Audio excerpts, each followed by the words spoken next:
And welcome back to my chatty ramble. You know who I am. I'm Caroline, the original Dragon Lady.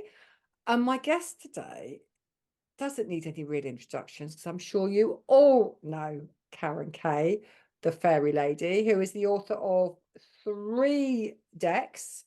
Now, if I got this right, Karen, the Fairy Oracle, I've got it Oracle of here. the Messages Fairies, from the yeah, Mermaids, and yeah, your newest deck is Manifesting with the Fairies, isn't it? yeah, manifesting with the fairies, yeah. Thank you so much for joining me on today's chatty ramble. I'm sure we're going to go into all kinds of different rounds with dragons, fairies, mermaids, and everything else in between. Now I've got to ask you, because I know I'm going to forget. I was Yeah. talking to somebody else recording a podcast earlier this week, and she'd been to the Isle of Man, was Hmm. talking about the ferry bridge. Yeah. I I didn't even know there were stone circles on the Isle of Man, let alone a ferry bridge. What do you know about the ferry bridge? Because what is a ferry bridge? Do you know? Well, I know the fairy bridge that you're talking about. I haven't physically been there, but because I am also the founder and editor of FAE Magazine, which is Fairies and Enchantment, I've been doing that since 2007. We actually covered that story of the fairy bridge. And it's basically a bridge where they say, do not stop when you're going over it. You got to keep going Ooh. because the fairies might take you. But I'm very tempted to go and stop and see if they take me.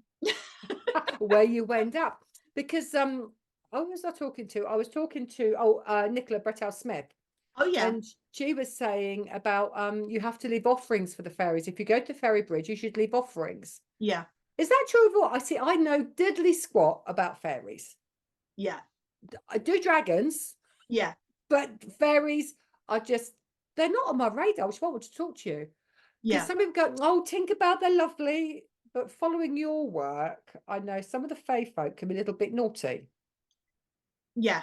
They're mischievous, Oh, and Tinkerbell is a an artistic expression of what an artist, I yeah, think, in Disney depicted the fairy being as for a movie, for a right. film. So they're not really like that. However, they can present as anything because they're magical beings. So they can shapeshift and they can appear however they want to and Mhm. however we will accept them. But also, if they want to kind of not scare you, but if they want to shock you, they can appear in different ways. Now, I always say fairies are like people in the sense that you can meet someone and take an instant like to them. Yeah. On the other hand, you can meet someone and take an instant dislike to them and you don't really know why. It's just a Yeah. feeling, and it might not even be dislike. It's just like, I need to keep away from that Yeah. energy. We all get that, especially as sensitive spiritual people. So it's similar in the fairy realm, and fairies primarily are guardians of nature. That is their role. Oh, Yeah. now I understand. See, they've just been off my radar completely. Fabulous. So how did you end up doing fairies? And then we'll come on to mermaids in a minute. But so where did fairies, because I know we crossed paths, and we were talking about this before we came on air, Yeah. um, about 20 odd years ago, because you were a regular columnist on the Southwest Connections magazine, weren't you? Yeah. Yeah. And I can't remember how or why we crossed paths, but I know we did. Yeah. Um, so how did you go from doing that, or were you doing fairies to fairies, and then obviously getting an incredible deal with Hay House? So anyway, we'll go one step at a time. How did you get to fairies? So yeah, that all kind of weaves into each other. So fairies have always been a part of my life. Yeah. It hasn't always been something that I've spoken about in a public way. So even when I Ah, was doing the journalism, I was still connecting with the fairies, and that goes right back to my earliest recollection is when I was a little girl and I would be in my grandmother's garden. um, Basically my parents separated and I spent a lot of time with my grandmother who lived in Charlton in London 43 Montcalm Road was her address. Obviously that was a long time ago. She's not there anymore. I don't know who does live there, but I'd love to go and peek in that garden again. And we would spend lots of time in her garden. She'd be tending her roses. She was really into the natural, not the hybrid type roses, but the wild roses, really fragrant, beautiful scented roses. And that stayed with me actually my whole life, just loving that natural rose scent. And so she would be pruning the roses and I'd be kind of by her side, and as the rose petals would fall to the ground, I would gather them up, put them in a little pot, add some water, mush them all up with, I don't know, a pestle or mortar or whatever, and then I would leave it out between my nan's and my nan's neighbour's garage. So they had their garages adjacent, and then in between was this tiny little, not a corridor, a space, a path, yeah, tiny. I mean, I couldn't even get one leg through there now, I'm sure. But when I was little, I for some reason I chose that place, and as an adult looking back, it's like that was a liminal space. It was an in-between space, and I instinctively knew to put it there, because why would I put it there? I just can't think what on earth compelled me. But I would do that, and then I'd go and check it the following day, and it would always be gone. And for the more kind of rationally minded, scientifically inclined people, which is fine, it's good to question, they might say, well, it evaporated, or an animal may have drunk it, you know, and that's all very possible. But I knew intuitively, in a very natural, innocent way back then, that the fairies had accepted and taken my gift. So I was like leaving offerings for the fairies without even knowing I was leaving offerings for the fairies. So it's just been something, it's just stayed with me. Wow. So is it, like, I know people say about leaving offerings, and I often get asked, oh no, I leave offerings for the dragons and, you know, all this kind of thing. Is it essential to leave offerings for the fairies? Does it make them more inclined to be kind to you? Well, it just depends. Everything is about intention, your intention, and what type of offering you're leaving and why you're leaving it. If it's just a genuine kind of, I just want to say thank you to the fairies for all the amazing work that they're doing, looking after the planet, the plants, the trees, the flowers, the streams, the rivers, all of these things. And it's just a way of showing gratitude. And one thing I'll say is that we don't pray to fairies, we don't worship fairies, we just acknowledge them for the work that they're doing. And I think that's really important, not to kind of put them on pedestals or anything. And even though they're a huge part of my everyday life, like every day, I've just been working with them for so long, it's probably like yourself and the dragon energy and the dragons. It's just a part of your life. It's just what you do. There's no separation in a way. It's like they're your mates on another level. And that's what it feels like with the fairies.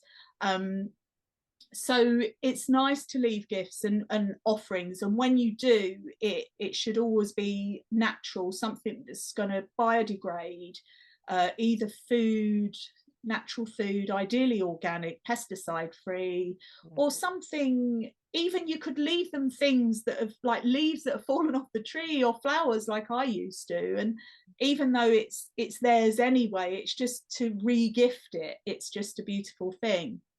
Lovely. So when it comes to fairies, and this is probably going to sound a slightly strange question. Now, with the dragons, definitely people have like their own dragon guides. Yeah. Do you have the same thing with fairies, or are they just like a collective that work with us as a collective?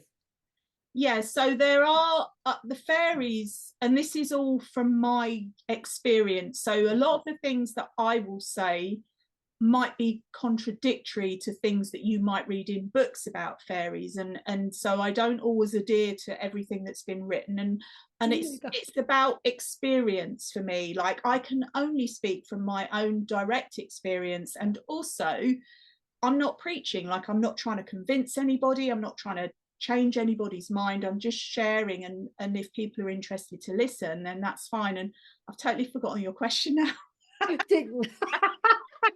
Oh yeah, no, I remember it now, about the guides. Yeah. Okay, so I believe or know that fairies are similar to a kind of hive mind like bees. There's a hive mind, but there is like a hierarchy. So you will get like worker fairies, and you'll get fairy royalty, if you like, who might come forward. Like if you're in a meditation or you're actively seeking a fairy guide, then very often it will be a fairy queen or a fairy king, because they preside over the other fairies. And it doesn't mean they're better or worse, it's just that's what their particular role is.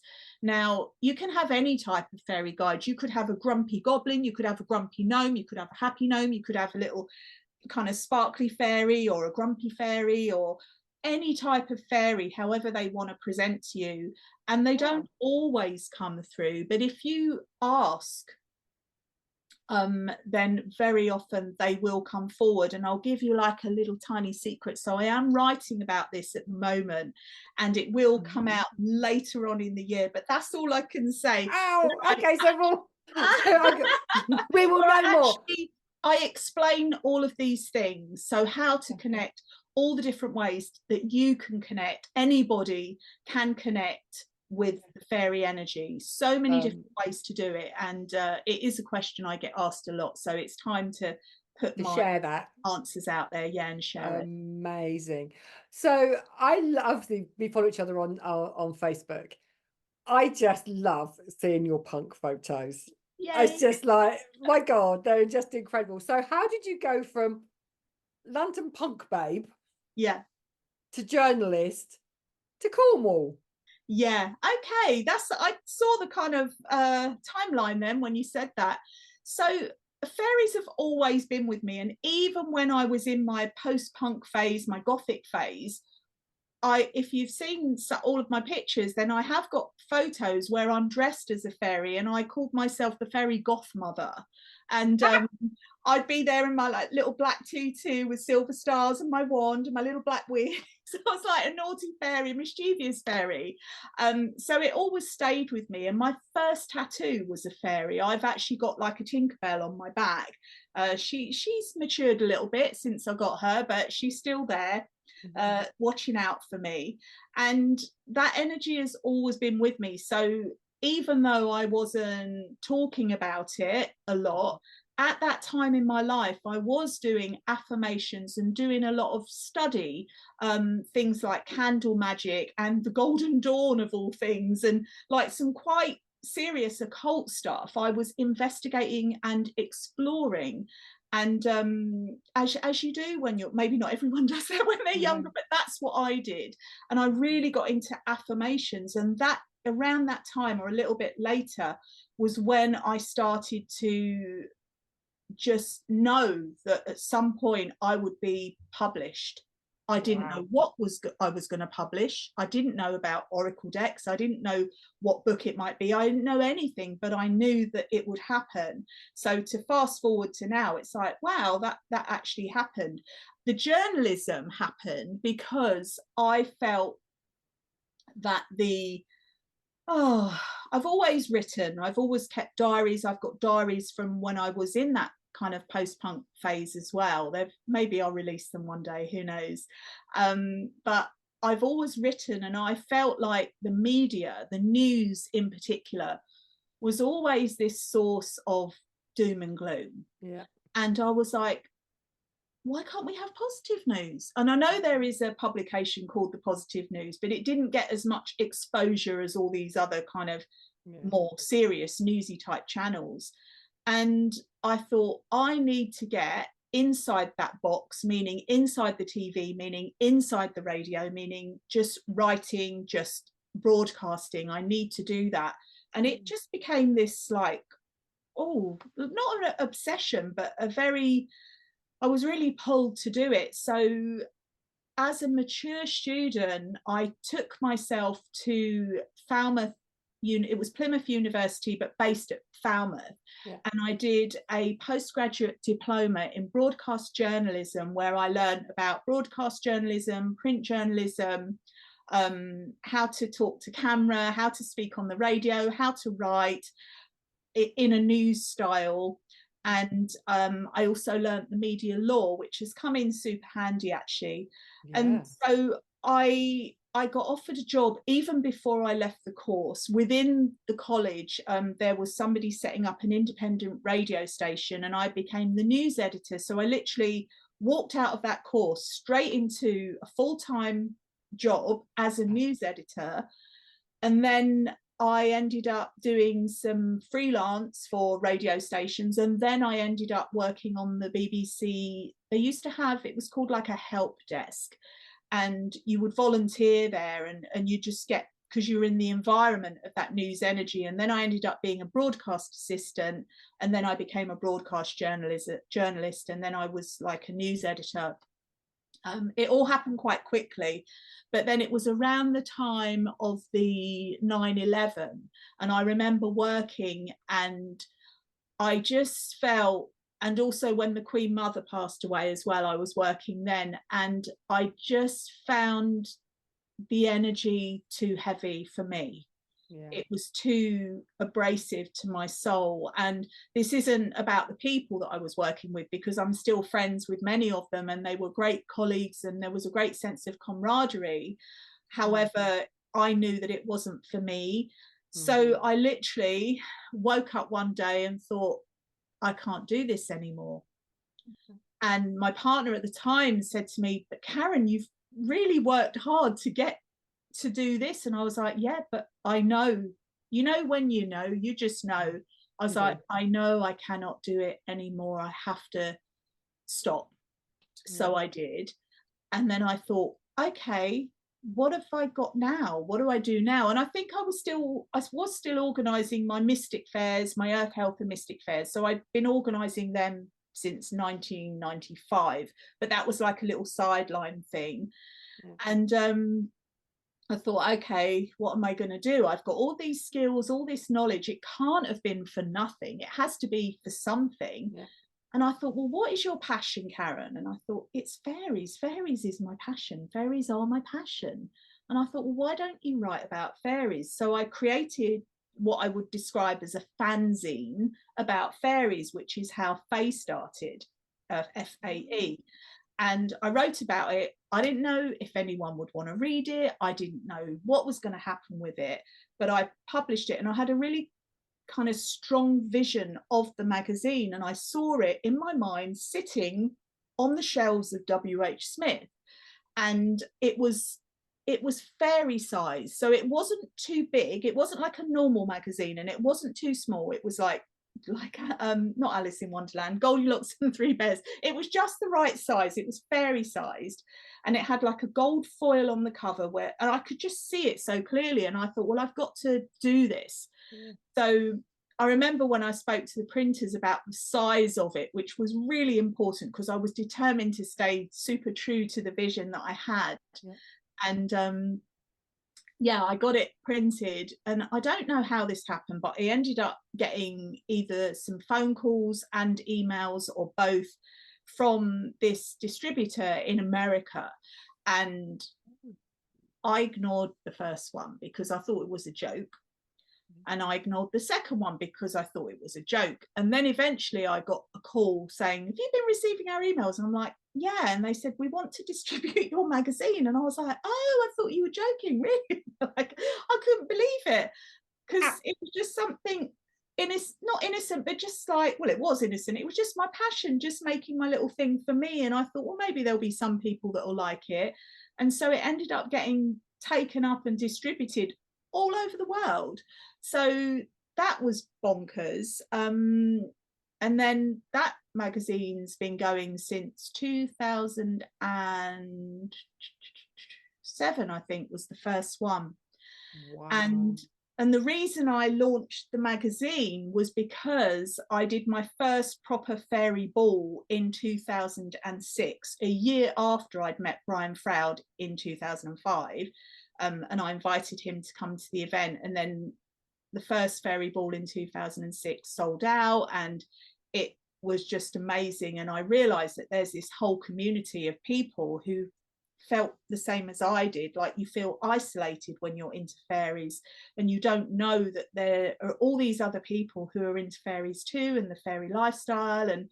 And so I made the magazine for the community, And I also started Three Wishes Fairy Festival for the community too. So all the skills that I picked up from the journalism, it all just fed into everything. And then when I was doing all the promotion for the events, I kind of had the other side, because I'd worked in the newsroom.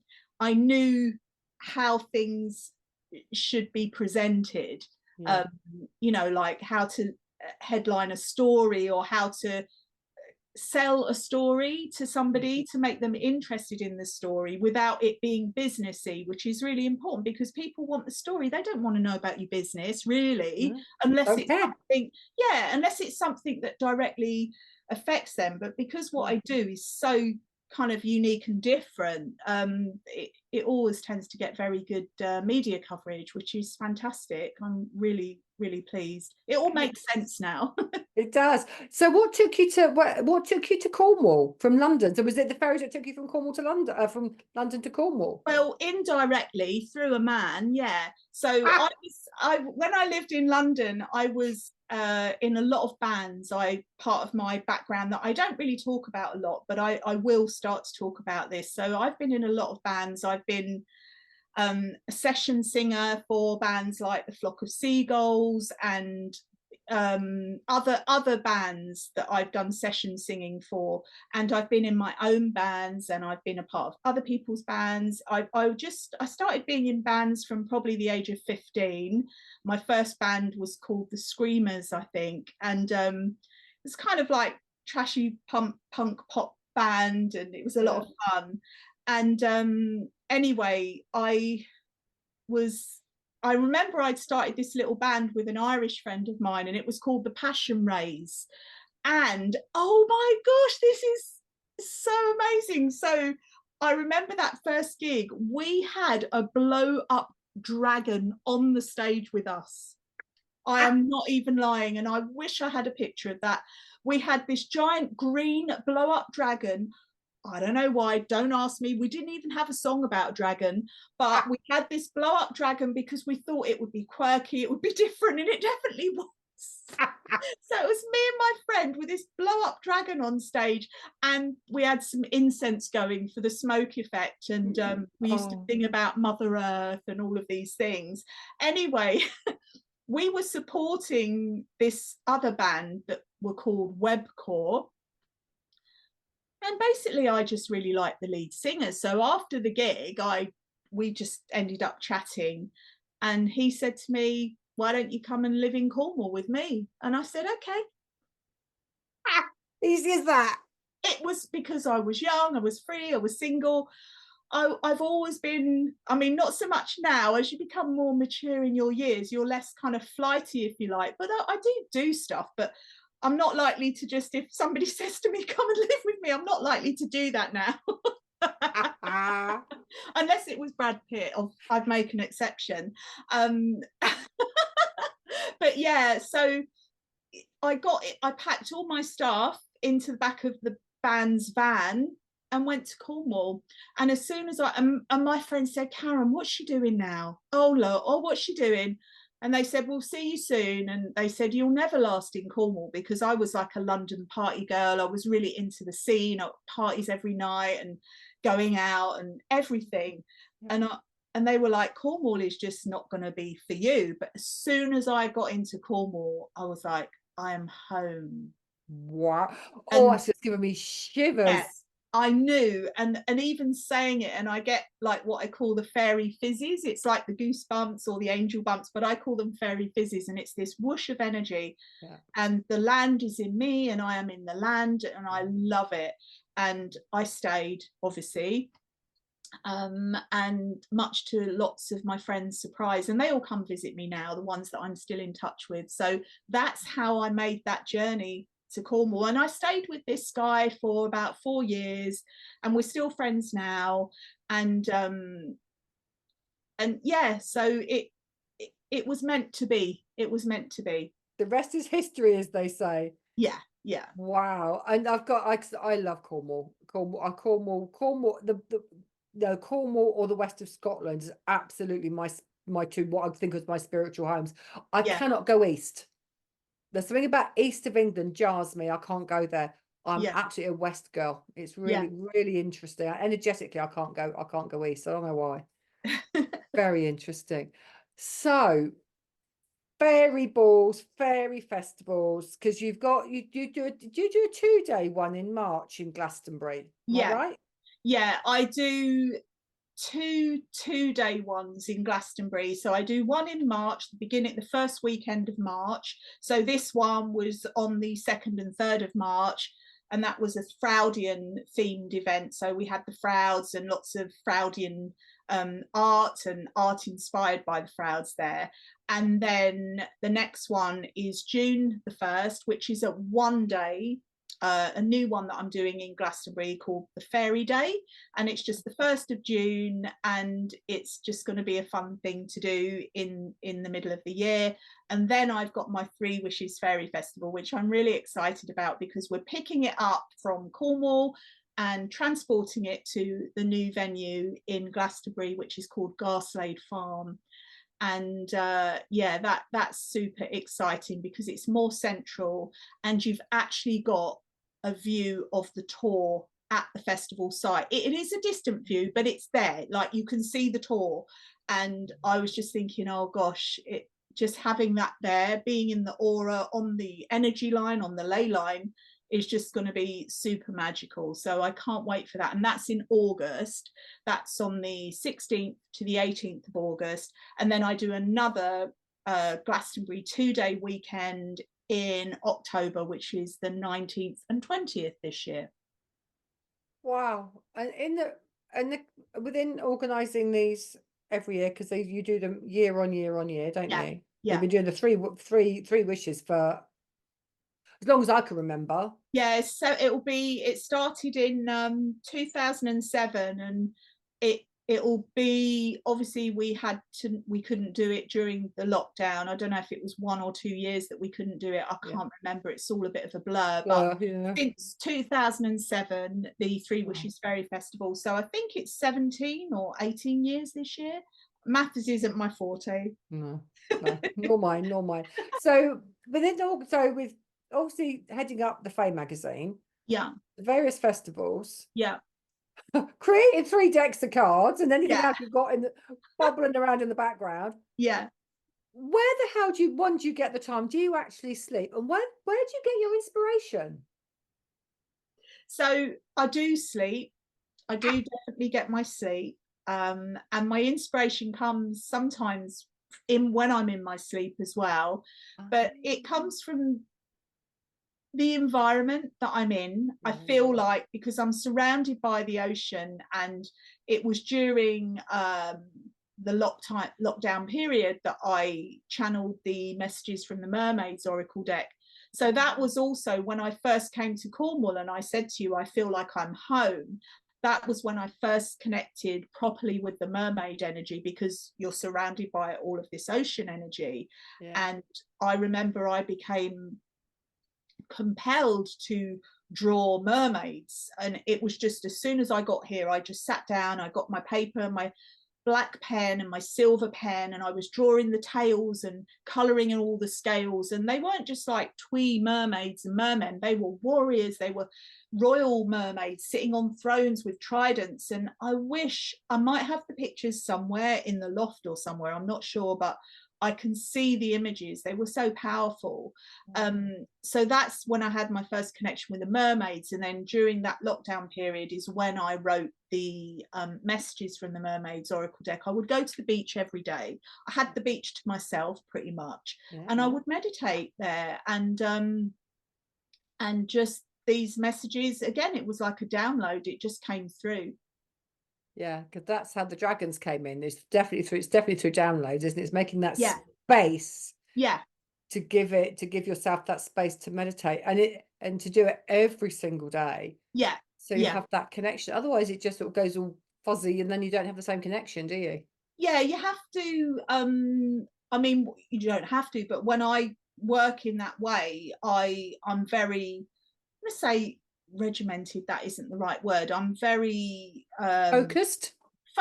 Yeah, that's better. Fairy focused or mermaid focused, where I just know that I've got the task to do, And so I set aside that time, and that time is non-negotiable. And I think that's how to approach it, because when I look, I thought yesterday actually what you just said about how am I doing all of this, and I thought, how am I doing it all? Like, I asked myself that, and people ask me all the time. I just do it. I don't feel overworked, because I know when I need time out, I will just turn off the computer, get in my car, or walk down to the beach, or drive over to Mare and see St Michael's Mount, or do something, or go to the woods. I know when I need to recharge and when I need to reconnect in with nature. But because I've got nature so close to me anyway, and I've got a very wild garden as well, I'm just surrounded in that energy. So it doesn't, my work is my play. I know that might sound a little bit cliche, but it's true. I love what I do. I have chosen to have this lifestyle where I work for myself, which means that you work longer than if you had a job, like a 9-to-5 job, because when you're reliant upon yourself for your physical needs in life, and your rent and your roof and all of these sort of things, then you work. But when you enjoy what you do for work, it doesn't feel like it. It feels like I'm playing and just trusting in life. And it isn't for everybody. This path is not for everyone. Some people need to have that stability, that security. But I love the kind of unknown, the things that will just suddenly happen. And then that's where the magic comes in those spaces. Absolutely. And I think there's sort of comes a point when sort of people like you and I call us unemployable. I don't like being told what to do. No, exactly. I don't like it. Absolutely. Shall we, to wind up, shall we pull a card? Oh, I would love to do that. You're going to use your new deck? Yeah, I've got my Manifesting with the Fairies deck. I've got this is my latest fairy baby. Nice. I've not seen those yet. Haven't you? No. You've got my mermaid deck there. Messages. I've got your mermaid deck, yeah. Okay. Who's going to go first? See whose card comes out first. See whose flicks out. This has just come out. Empowerment. And this is our superhero fairy. Oh, that's beautiful. Yeah, the colors are great, and the artwork, I've got to give a shout out to the artist Jane Delaford Taylor, who I worked with on this deck, and she is an absolute dream to work with. She got my quirky ideas and manifested them perfectly, because I have very strong visions about when I get the downloads, I get the visions as well. But I'm not an artist in that sense. And, you don't want to do everything anyway. It's nice to team up with other people. And Jane was a dream to work with. So, when I said it needs to be a superhero fairy, and she did this, which I just love. So this is empowerment, about feeling self-empowered, being empowered to make decisions that are right for you. Whoever's listening right now, it's the perfect time to listen, and it's making those right decisions for you in any given moment.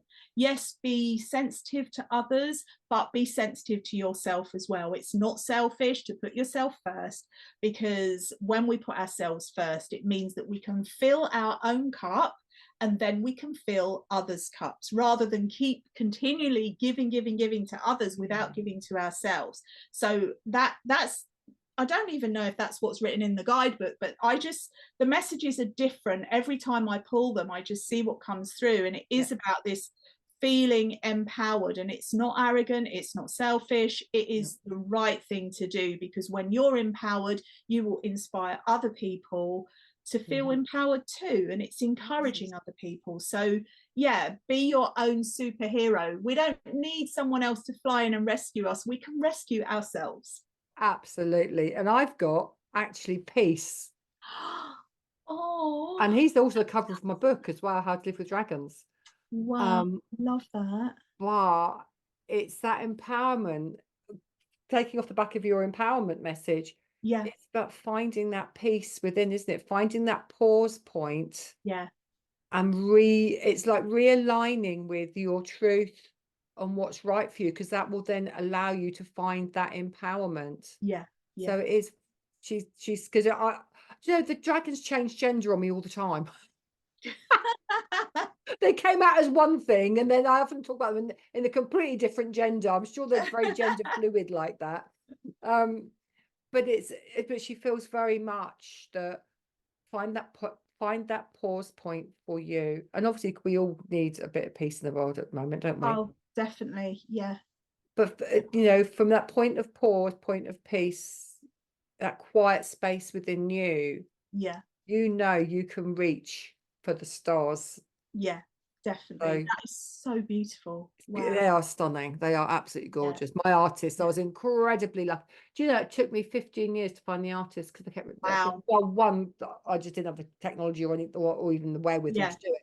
Yeah. And when I was about to do this, I was about to sign the artist, and the dragons came and said, no, we're not working with him. I went, we bloody well are. It's like, we're not. It's the wrong artist for us. So I had an absolute hissy fit, fell out with the dragons completely. So we better find the right artist. Yeah. 24 hours later, Tyrus turns up. Yeah. It's like, oh, what do you don't know about the art? Great artist, but it's not what I think I want. Yeah. That's who will create us. It's him or nobody. Yeah. Yeah. On your heads be it, and that's the result. Yeah. Yeah. It's really those colours as well. Oh my gosh. And Stunning, what you say about peace is so important, because when we are in that place of empowerment, self-empowerment, peace comes with that. It's all the same, isn't it? To have that peaceful, like, yeah, I'm feeling empowered and I'm peaceful with that. I'm good with that. And that peace radiates out as well, doesn't it, into our local environment. And then the more people that are peaceful, it ripples out. And that is, like you say, it's what we need in the world right now, more than ever. We so do. Karen, thank you so much for talking to me. Karen, is it KarenK.co.uk? Yeah, KarenK.co.uk. Fab. What we'll do, we'll put all Karen's links below for social media, and all the different social medias we've got, and any relevant festivals that are coming up, that are coming up in after this goes out. We'll put all the links up for you, so you can go and see her at the various fairy festivals she's got coming on. Karen, thank you so much for joining me. I've loved chatting to you. It's been an absolute pleasure, and I've loved hearing about your journey, because I'm very nosy and I love to help people get from A to B. Thank you for asking those questions, because it's really nice to revisit those times in my mind, and just like even the little detail of like my first band with the dragon on the stage, and how that ties into this, because I haven't spoken about that in any other interview. So that seems very perfect for this one, to remember that memory. So thank you for prompting that memory as well. Pleasure. It's been really, really lovely. Thank you so much. Thank you. Guys, until next time, I'll see you in the next podcast. Bye for now.